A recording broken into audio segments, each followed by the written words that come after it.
Hello and welcome to this video. I know in the previous video I said that we'd finished the how fast that fast section, but we haven't. There's an extra one more session. This is definitely now the final installment of this part of the course, and this video is going to focus on a type of star called a Cephid variable. And these stars, Cephid variables, are a particular class of star that we can use to find out how far away other stars are. Okay, a quick point before I launch into the video is why bother? Let me just change colour here to something colour you'll see a bit better. So why bother? I missed out an R. Why bother with this method at all? Well, we saw in an earlier video that parallax is limited to only working on very close stars. Using this method for Cephid variables, it will allow us to work out the distance of very distant stars. So astronomers need a series or a whole range of different tools, and this one works for very different stars, and it works for looking at groups of different stars as well. If we find a couple of Cephid variables and measure how far away they are, it can tell us how far away a whole group of different distant stars is.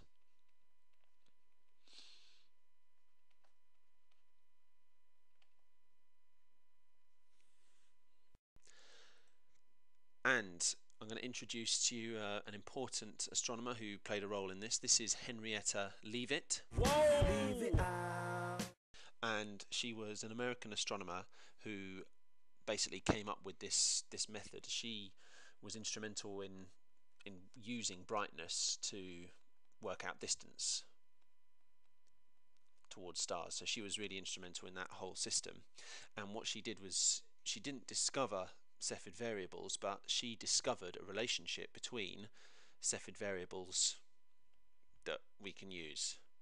So I've got here a picture, the same section of the sky that's taken over a period of, what is this, a month, and in each case we're looking at this central star.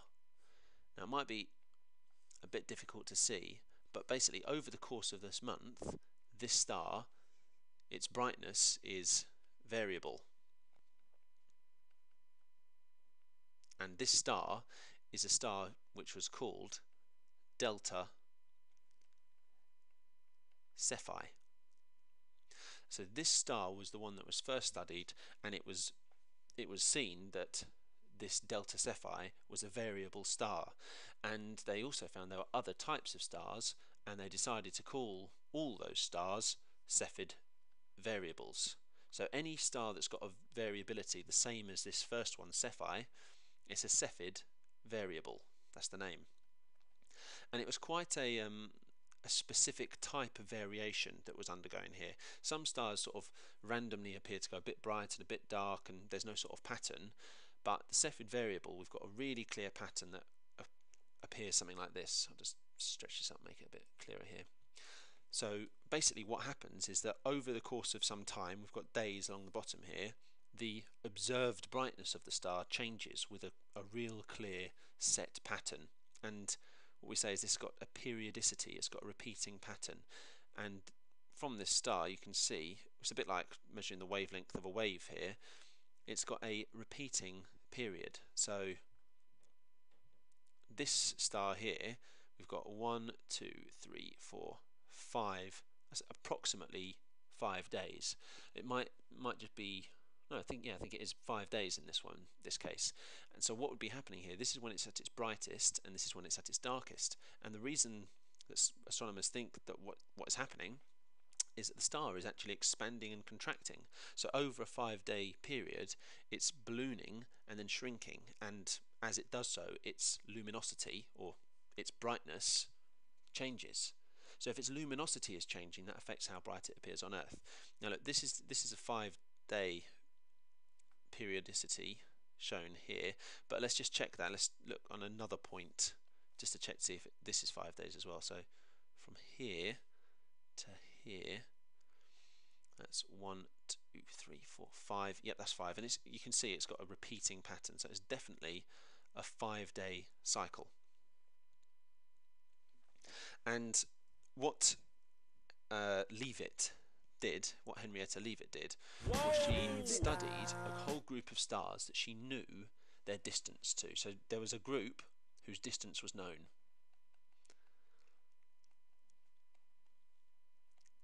And she measured all these different stars, and she was, so there's a bunch of Cephid variables in a whole group, and she knew how far away they all were.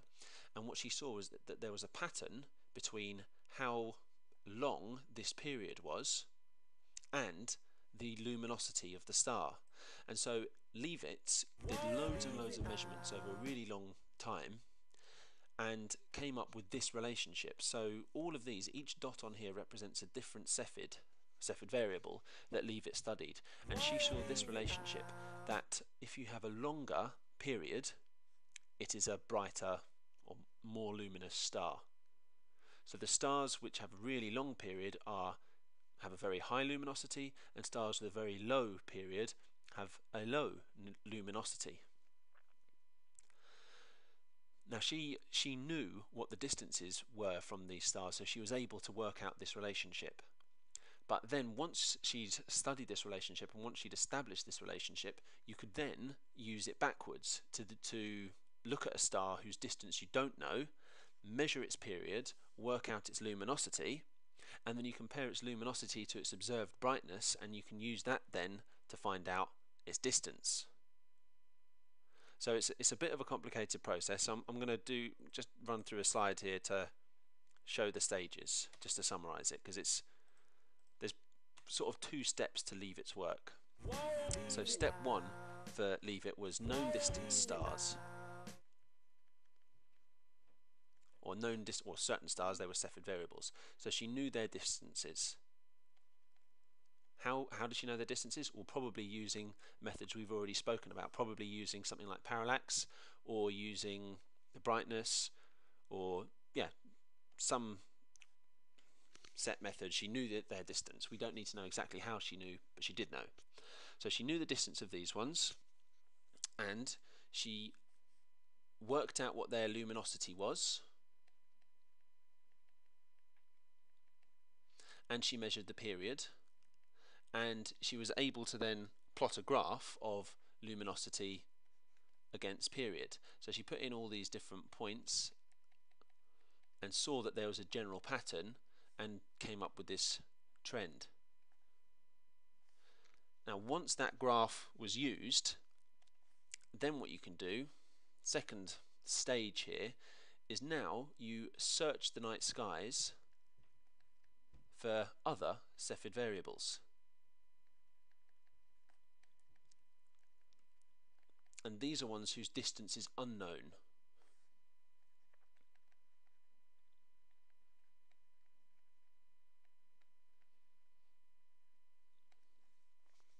So you search for these other Cephid variables, measure its period. You use this graph to work out what the luminosity, so by measuring the period and using Leavitt's relationship, this tells you the luminosity.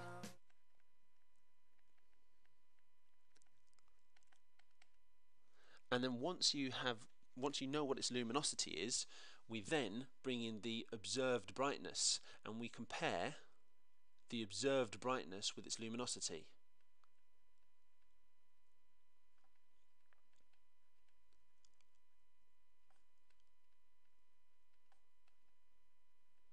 And this method, luminosity, and that is used to calculate the distance. So we said in a previous video that they observe the brightness and can use that to work out the distance, and this is what's happening in this case, but it only works when you know what the luminosity of the star is. So this is a method that has got a few stages to it. You look up, you work out its period, you measure its period, so over a few days or weeks you measure how long it takes to go from bright to dark. You use that to work out its luminosity. Once you know what its luminosity is, you see, well, actually how bright does it appear in the sky, what's its observed brightness, and then there's a calculation that you can do to work out its distance. This is a calculation that can be applied to do this. We don't need to memorize it. So you do not need to memorize, not needed to memorize. That's not a good way to write that. But this is the thing that you can do. So once you know its luminosity and you do its observed brightness, you can do these steps to come up with an answer that tells you the distance to this star in parsecs. And we do this, and it works for stars up to megaparsecs. So that would be mega with a capital M, parsecs. And a megaparsec is 1,000,000 parsecs. So these are, extremely large distances that this method works for. Alright, so I'm going to have a quick look at an example question here and then try and use it to work out how far away this star is. And you might have to do something like this in an exam. But like I said, you wouldn't be expected to memorize the formula, but you do need to sort of be able to do the method through. So we've got this star, Delta Cephei. And this is actually the star Delta Cephei that was used and studied by Leavitt and by other astronomers to work it out. So let's have a look at this one. I'm going to try and measure what its period is here. So starting from the lowest luminosity up to the next period of lowest luminosity, that is 1, 2, 3. That's a period of 4 days. Let's double check that from here. That's on 4 and here up to 8. Yep, the period of this star is definitely 4 days. Now also, we've got here its observed brightness, its range of brightness, and what we do for this is to take the average brightness. So its highest is 50, its lowest is 38, and it would be wherever that is, smack bang in the middle between 50 and 38. So what I'm going to do is add those two together and divide by 2. That will tell me what's smack bang in the middle. I'm doing that now on my calculator.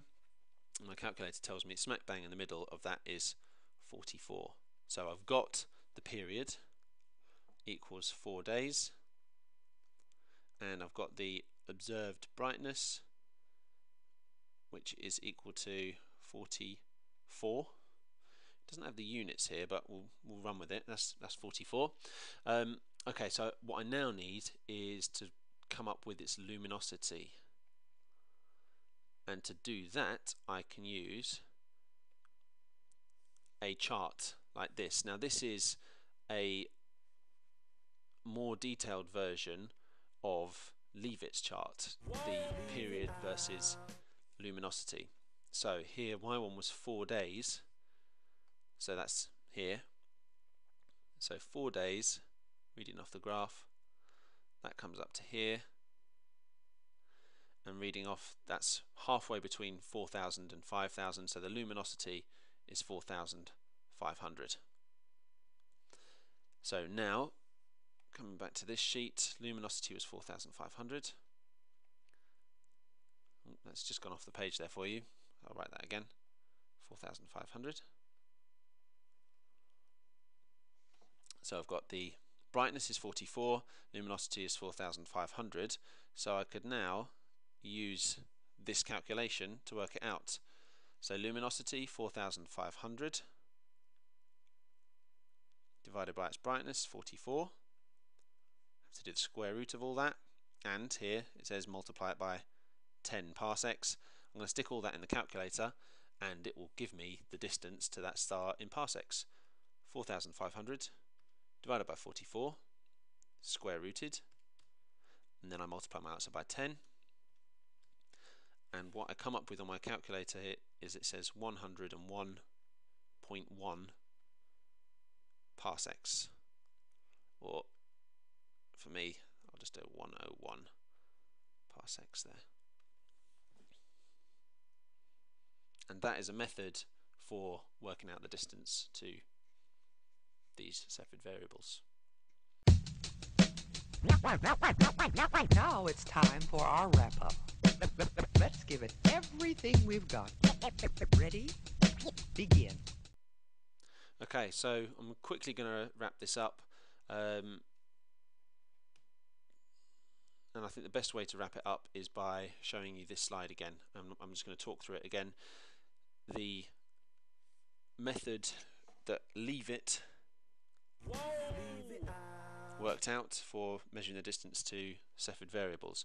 What she did was she had some stars whose distance she knew, and she studied their luminosity and period, and she came up with, taking loads and loads of detailed measurements over a long time, she came up with this relationship and plotted this graph. Once you have this graph, you can then search for other Cephid variables whose distance you don't yet know, and by measuring their period you can work out the luminosity. So I say, here's the period, use the graph, it tells me what the luminosity is. Now you then use your luminosity and you observe brightness. You can do a calculation using these two and use that to then tell you what the distance is. And why bother? Because this one works for very distant stars. This method is useful for finding the distance of really, really distant stars. And if you see a whole bunch of stars in a little group, you can use this method and it tells you the distance to that group of stars. So parallax, that doesn't work, obviously is limited to only using with close stars. This is really handy for looking at whole groups of very distant stars.